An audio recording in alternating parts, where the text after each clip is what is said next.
UP में जाति के तेवर को देखकर अखिलेश के चेहरे पर मुस्कान क्यों है? अखिलेश को क्यों लग रहा है इस बार तो सपा के उम्मीदवारों की जीत पक्की है? एक समाज ने ठाना है अपनी राजनीतिक ताकत से धमाल मचाना है, जिसे बीजेपी ने किया इग्नोर। अब वही त्यागी भूमियार बीजेपी को टेंशन देने के लिए है तैयार। श्रीकांत त्यागी की अगुवाई में भूमियार समाज की ललकार, अब बस बन गई अपनी पार्टी, लेकर रहेंगे अपना अधिकार। हम थे अलग तो किसी ने गंभीरता से नहीं लिया, अब साथ हैं तो दिखा देंगे अपनी बुनियाद कितनी पक्की है। भारत के राजनीतिक माहौल में एक अलग ही तरह की सरसराहट पैदा हुई है।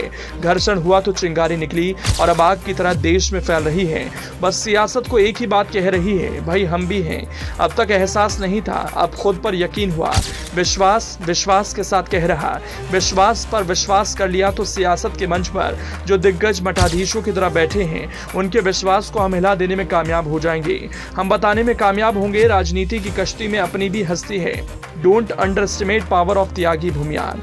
ये श्रीकांत त्यागी हैं, सियासत में पहचान के मोहताज नहीं, लेकिन कहीं ना कहीं कुछ शायद इन्हें ऐसा लगा, आत्ममुग्धा का शिकार होने के बजाय इन्हें कहीं ना कहीं कुछ ऐसा आभास हुआ उनकी ये पहचान अधूरी है। पहचान तब पूरी होगी जब त्यागी भूमियारों के स्वाभिमान को सियासत के अखाड़े में जगह मिलेगी। पश्चिमी यूपी का ये युवा नेता भूमियार समाज को अपना संदेश देने के लिए निकल पड़ा है।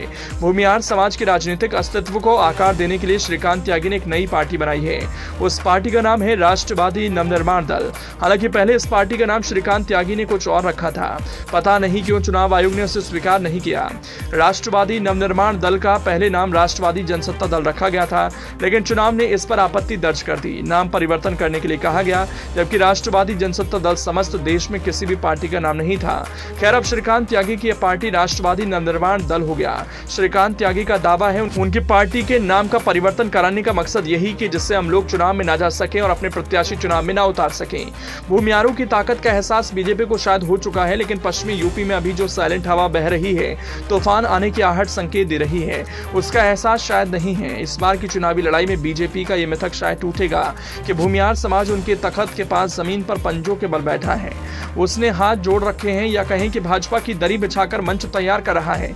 इस बार भूमियार समाज अपनी उंगली की ताकत ठीक उसी तरह से दिखाने के लिए तैयार है जैसा खतौली विधानसभा उपचुनाव में दिखाया। तभी बीजेपी इस मुगालते में जी रही है। इस बार भी उनका ही प्रत्याशी जीतेगा, लेकिन ऐसा हुआ नहीं। भूमियार समाज के डिसाइडेड वोट ने तब अखिलेश के दोस्त रहे जयंत चौधरी की पार्टी आरएलडी से प्रत्याशी रहे मदन भैया को वोट दिया, जिसका परिणाम ये रहा, मदन भैया जीत गए। इस बार श्रीकांत त्यागी की पार्टी सियासी अखाड़े में प्रत्यक्ष तौर पर तो नहीं उतर रही, लेकिन अप्रत्यक्ष तौर पर प्रमाण बीजेपी के खिलाफ देने के लिए तैयार है, जिसका फायदा कहीं ना कहीं इस बार सपा को होने वाला है।